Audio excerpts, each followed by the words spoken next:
जय हिंद साथियों, आप सभी को मेरा प्यार भरा नमस्कार। मैं मुकेश यादव, मैं टारगेट से, और आज हम लोग पढ़ेंगे कक्षा 9th की मैथ एक्सरसाइज 4.2।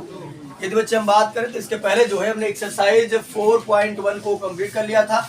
आज हम लोग एक्सरसाइज 4.2 समझने का प्रयास करते हैं। बच्चे यदि हम एक्सरसाइज 4.2 की बात करें तो एक्सरसाइज 4.2 में हमसे कहा जा रहा पहला क्वेश्चन है कि निम्नलिखित विकल्पों में से कौन सा विकल्प सत्य है और क्यों। ठीक, तो पहला क्वेश्चन जो है वो ऑप्शनल है और बताना है कि सत्य है। पहली बात तो बताना है कौन सा विकल्प सत्य है और सत्य है तो क्यों सत्य है। ये बच्चे हमको एक इक्वेशन दिया है, समझिएगा ध्यान से।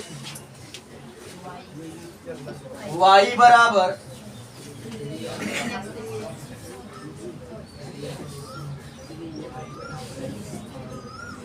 y बराबर 3x प्लस 5। समझिएगा ध्यान से, ये दो चर में रैखिक समीकरण है। क्यों? क्योंकि एक चर x है, दूसरा चर y है। ये दो चर में क्या है? रैखिक समीकरण। ये बच्चे समझिएगा, कह रहा है यहाँ समझिए, निम्नलिखित विकल्पों में से कौन सा विकल्प सत्य है और क्यों। y बराबर 3x प्लस 5 का ऑप्शन है एक अद्वितीय हल होगा, केवल दो हल होगा, अपरिमित रूप से अनेक हल होगा। तो चलिए हमको बताना है कि एक हल होगा या अपरिमित रूप से अनेक हल होगा या केवल दो हल होगा। अपरिमित अनेक हल मतलब मजे की सीमा ना मतलब अपरिमित से अपरिमित नहीं, अपरिमित मतलब होता कि जेबे कोनो सीमा ना हो, मजे अपरिमित रूप से अनेक। तो यहाँ समझे बच्चे, यहाँ अगर हम हल की बात करें तो हल मतलब समझते आप, जब भी आपको हल कहेगा, ज्ञात करेगा हल, इस समीकरण में आए हुए चर का मान, इस समीकरण में आए हुए चर का जो मान होता है वही क्या कहलाता है? हल कहलाता है। तो जब भी आपको इक्वेशन देकर हल करने की बात कहे तो समझ जाइए, चाहिए आपको दो इक्वेशन दे, चाहिए एक इक्वेशन दे, लेकिन जब इक्वेशन देकर आप कहें कि हल ज्ञात कीजिए तो समझ लीजिए उस इक्वेशन में आए हुए चर का हमको मान निकालना है। क्या निकालना है? मान। तो यही कह रहा है, यहाँ समझिएगा कि यहाँ समझिएगा इसका हल मतलब x और y के कितने मान हो सकते हैं, वही हमको क्या करना है, बताना है। कह रहा एक हल होगा या दो हल होगा या अपरिमित रूप से अनेक हल होगा। तो समझिएगा बच्चे ध्यान से, अगर दो समीकरण दिया होता तो हम उसको सॉल्व करते। यहाँ केवल और केवल एक समीकरण दिया है, तो समझिएगा ध्यान से। हमको बच्चे दिया y बराबर 3x प्लस 5। तो देखो इधर समझ से, अगर मैं x की जगह 0 रखूं तो देखो y बराबर हो जाएगा 3 इंटू 0 प्लस 5। तो 0 माने खत्म कहाँ है, y बराबर कितना आ गया? एक बार 0 रखिए, समझिए हम बतिया सुनिए, बता रहे यहाँ समझिएगा। जब हमने 0 रखा तो y का मान कितना आ गया? यानी अगर एक हल की बात करें तो क्या बन गया? 0 का मान, यानी कि हमारा x का मान बना 0 और y का मान क्या बना? 5। अब जरूरी नहीं कि हम 0 ही रखें, रत्नाकर, जरूरी नहीं कि हम 0 ही रखें, हो सकता है हम यहाँ 1 रखें तो हो जाएगा 3 के 3, 3 और 5 8। y बराबर कितना आ गया? x बराबर बना 1, y बराबर बना 8। हो सकता है हम कुछ और रख दें, मान लेते हमने 2 रख दिया तो 2 तिहाई 6 5 11। तो x बराबर हो गया 2, y बराबर 11। हो सकता है 3 रख दे, 3 त्रिका 9 6 15 हो जाएगा। y बराबर कितना आ गया? 15। x बराबर हमने कितना रखा? y बराबर आ गया 15। ये बच्चे समझिएगा ध्यान, 14 होगा, यहाँ समझो। ये बच्चे इसी प्रकार से हम x की जगह मान रखते रहेंगे और y की जगह मान मिलता है कि नहीं। यहाँ हमें कोई बाउंडेशन नहीं दिया है, यहाँ हमें कोई बाउंडेशन नहीं दिया है। कुल मिलाकर अगर हम x का मान रखते रहेंगे तो हमें बार-बार चौक रहा है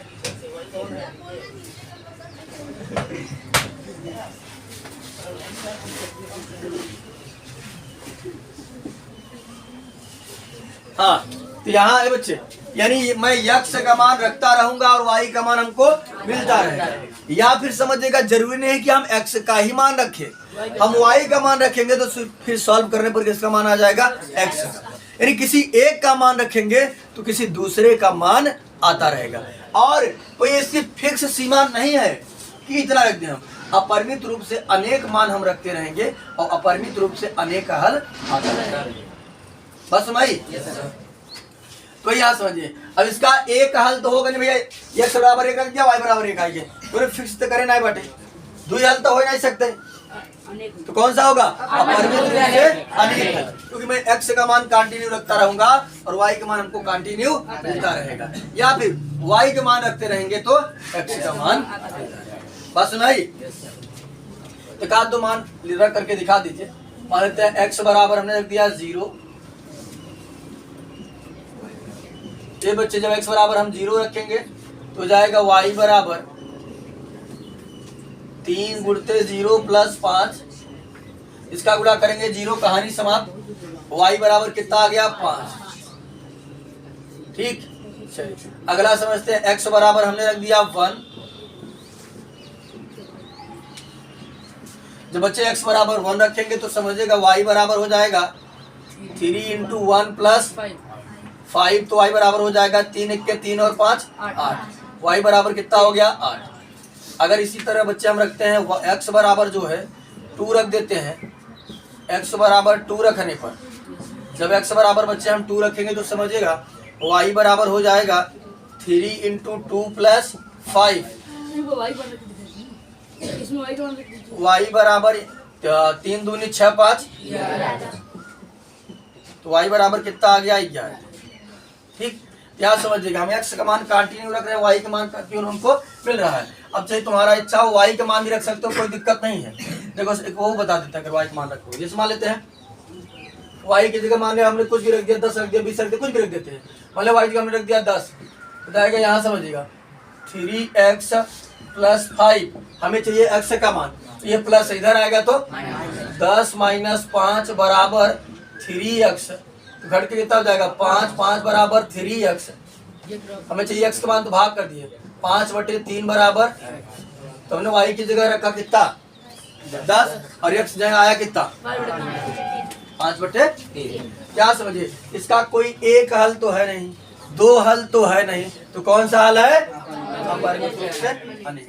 बात क्लियर समझो, यानी कौन सा ऑप्शन आपका सही हो जाएगा, तीसरा।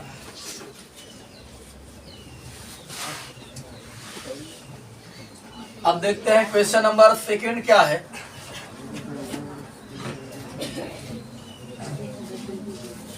क्वेश्चन नंबर 2 की बच्चे बात करें, कहा निम्नलिखित समीकरणों में से प्रत्येक समीकरण के 4 हल लिखिए। दूसरा हमको समीकरण दिया है और उसके 4 हल लिखने हैं। कितने हल, 4 हल लिखने हैं। तो समझिएगा बच्चे ध्यान से, दूसरे का पहला क्वेश्चन जो है वो हमको दिया है 2x प्लस वाई बराबर, अभी हमने बताया कि जब कहेगा कि हल कीजिए या हल ज्ञात कीजिए तो क्या निकालेंगे, उस समीकरण में आए हुए चर का मान। तो कौन कौन आया है, x और y, तो कुल मिलाकर 4 हल बताना, मतलब x और y के कितने मान बताना, 4 मान। ठीक, तो जब भी चाहे एक समीकरण दे चाहे 2 समीकरण दे, हल ज्ञात कीजिए, मान ज्ञात कीजिए, हल कीजिए, यानी उसमें आए हुए चर का मान निकालना। यहाँ समझते बच्चे ध्यान करा, इसका 4 हल ज्ञात कीजिए। 4 हल नहीं, 10 हल, 20 हल, 1000, 2000, 4000 कहेगा वो भी आसानी से निकाल देंगे। बस क्या करेंगे, जैसे मैंने बताया था, एक बार 0 कहेंगे, एक बार 0 रखेंगे, एक बार 1, एक बार 2, एक बार 3, एक बार 4 रख देते हैं, आसानी से आ जाएगा। अब जरूरी नहीं है कि आप सीरियल से ही रखिए, जो आपकी इच्छा हो कुछ भी A to Z रख दीजिए। मान लेते हैं 10 रख दिए, 50 रख दिए, 20 रख दिए, 80 रख दिए, तो जो भी मन हो, कोई फिक्स नहीं है कि भैया फिक्स है यही मान रखो, लेकिन आसानी है, हम 0 1 2 3 4 रख देते हैं, आसानी से सॉल्व हो जाएगा। लेकिन बाउंडेशन नहीं है, जो आपकी इच्छा हो A to Z कुछ भी रख सकते हैं, और जरूर नहीं कि x की जगह रखना है, चाहे तो आप x की जगह रखे, चाहे बस आपको सॉल्व करना आना चाहिए। अगर y की जगह रखेंगे तो x का मान आएगा, x का मान रखेंगे बस, सुनाई सबको। तो रखने के लिए कोई बाउंडेशन नहीं है, A to Z जो भी आपकी इच्छा हो आप रख सकते हैं, चाहे वो x की जगह चाहे वो हम क्या काम करते हैं, x की जगह रख देते हैं। ए बच्चे ये एक बार हम क्या काम करते हैं, x बराबर 0 रख लेते हैं।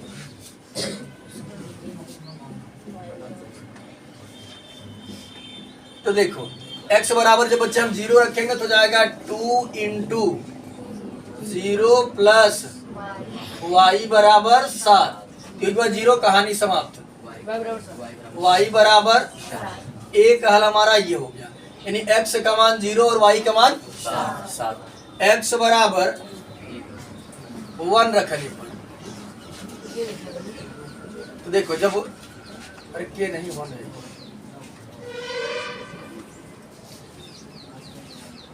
जब वो रखेंगे तब तो समझो 2 इंटू 1 प्लस वाई बराबर 7, 2 1 के 2 प्लस वाई बराबर 7, ये प्लस है उधर जाएगा तो वाई बराबर हो जाएगा 7 माइनस 2, तो वाई बराबर 5। ये दूसरा हल हो गया, हमने जब x की जगह कितना रखा, ये x का मान 1 और y का मान 5। तो हम क्या काम करते हैं, x बराबर 3 रखने पर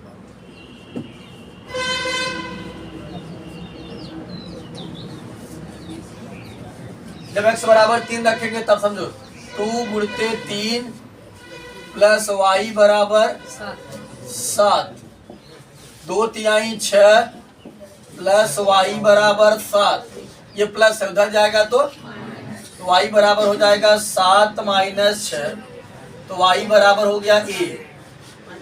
ठीक, तो ये तीसरा हल हो गया।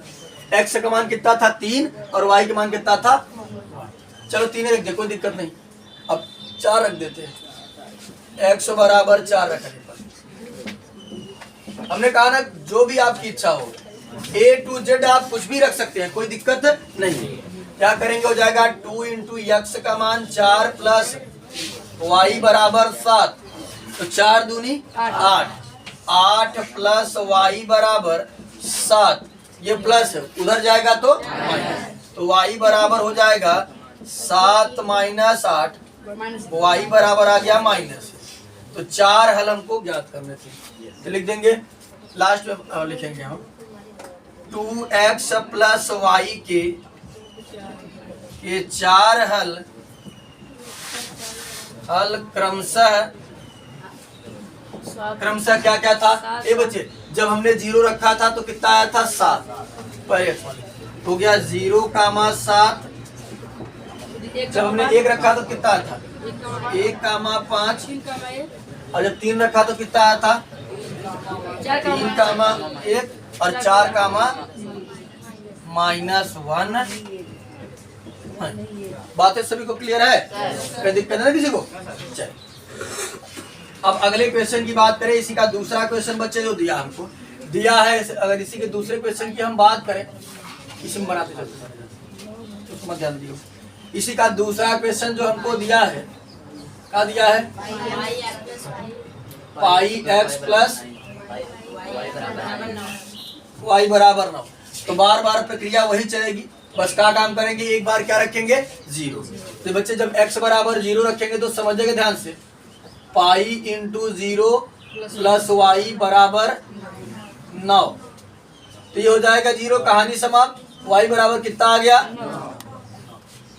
अब एक बार हम x बराबर कितना रख देते हैं 1। ये बच्चे समझिएगा जब मैं x बराबर 1 रखता हूं तब कितना आएगा, समझा, जब x बराबर 1 रखेंगे तो जाएगा पाई गुणते 1 प्लस y बराबर 9। तो 1 का गुणा पाई में करेंगे कितना आ जाएगा, पाई प्लस y बराबर 9। जिसका मान चाहिए होता है उसको एक तरफ अकेला करते हैं, तो हमें y का मान चाहिए है तो y को क्या करेंगे, अकेले करेंगे, ये प्लस है उधर जाएगा तो y बराबर हो जाएगा 9 माइनस पाई। एक हल हमारा ये हो गया, सॉरी दूसरा हल, एक तो यहाँ था ये दूसरा हल हो गया। फिर हम बच्चे क्या काम करेंगे, 2 रखिए या 3 रखिए, A to Z हमने कहा था कुछ भी रख सकते हैं, कोई दिक्कत नहीं है भैया, यही आपको रखना है। ठीक, तो क्या काम करेंगे, x बराबर 2 रखने पर 3 बताया था ना कुछ भी रख सकते हैं। तो चलिए यहाँ रखेंगे पाई इंटू 2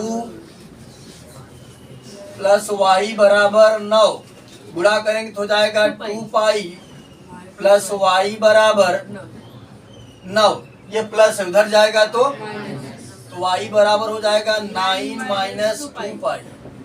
ये तीसरा हल हमारा हो गया। अब क्या करते हैं, एक्स बराबर 3 रख देते हैं। बच्चे जब x बराबर 3 रखेंगे तो समझिएगा पाई गुणते 3 प्लस वाई बराबर 9, ये हो जाए 3 पाई प्लस वाई बराबर 9, ये प्लस है उधर जाएगा तो माइनस, तो वाई बराबर हो जाएगा 9 माइनस 3 पाई। तो 4 हल हो गया। बातें सबको सुना लेना, कहीं दिक्कत नहीं किसी को। क्या लिखेंगे, पाई एक्स प्लस वाई के 4 हल क्रमशः हल 4 हल क्रमशः बच्चे पहले हमने 0 रखा तो कितना आया, 0 का मान 9। फिर ये बच्चे 1 रखा तो कितना आया, 9 माइनस पाई। चलिए 2 रखा तो कितना आया, 9 माइनस 2 पाई। 3 रखा तो कितना आया, 9 माइनस 3 पाई। ठीक, ये इसके हो गए 4। अब अगर 5 का होता तो क्या, 6 का होता तो इस तरीके से आसानी से निकाल सकते थे। अब अगले इक्वेशन की बात करें तो दिया है बच्चे x बराबर 4y। क्या दिया है, x बराबर 4। तो यहाँ समझिएगा, हमने कहा था आपको पहले शुरुआत में ही हमने बताया आपको कि जरूरी नहीं है कि हम बार बार x का ही मान रखें। हम अपने सुविधा अनुसार x और y किसी का भी मान रख सकते हैं, कोई दिक्कत नहीं है। ये आवश्यक नहीं है कि हम बार बार क्या काम करें कि x का ही मान रखें। हम अपने सुविधा अनुसार x या y का कोई सा भी मान रख सकते हैं, कोई बाउंडेशन नहीं इसमें, मैं बार बार कह रहा हूँ। ठीक, तो यहाँ समझिएगा ये बच्चे इसमें दिया है x बराबर 4y। तो इसको इसमें हमको सुविधा दिखा कि x का मान ना रख करके y का मान रखे तो आसानी हो जाएगा, क्योंकि x का मान रखेंगे तो बटे वगैरह में प्राप्त होगा और y का मान रखेंगे तो बटे वगैरह में नहीं प्राप्त होगा। तो सुविधा हमारा यही है कि हम x का मान न रख कर किसका मान रखेंगे, y। हमने आपको शुरुआत में ही बताया था इसमें कोई बाउंडेशन नहीं है कि आप बार बार x का ही मान रखिए या बार बार y का ही मान रखिए। जो आपको सुविधा लगे उसी अनुसार आप रख सकते हैं। तो यहाँ पर हम लोग क्या काम करेंगे, y का मान रखेंगे। एक बार y बराबर 0 रख देते हैं।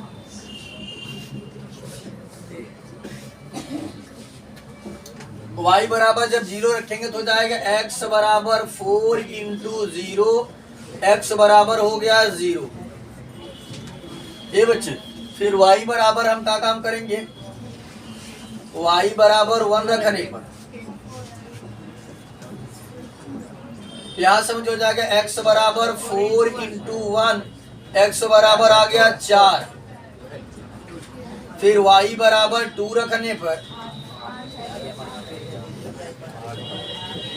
तो जब y बराबर 2 रखेंगे तो जाएगा x बराबर 4 इंटू 2, x बराबर हो जाएगा 4 दूनी 8। फिर हम क्या काम करेंगे, y बराबर 3 रखने पर तो जब 3 रखेंगे बच्चे तो हो जाएगा x बराबर 4 गुणते 3, x बराबर 12। यहाँ समझिए हमसे 4 हल पूछा था, 4 हल हमने निकाल दिया। जब हमने y की जगह 0 रखा तो x की जगह कितना आया, 0 आया। और जब y की जगह हमने 1 रखा तो x का मान 4 आया। जब y का मान हमने 2 रखा तो x का मान 8 आया। जब y का मान हमने 3 रखा तो x का मान 12 आया। पहले x का मान लिखा जाता है फिर y का मान। तो लिखेंगे x बराबर 4y के 4 हल क्रमशः 0,0 0, 0, 1, 4 4, 1। हाँ सर x का मान था 4, y का मान था 4, 1 और 8, 8, 2 तथा 12, 3। ठीक, कुल मिलाकर के क्वेश्चन नंबर सेकंड जो था वो भी हमने क्या काम किया, कंप्लीट कर लिया है। ठीक,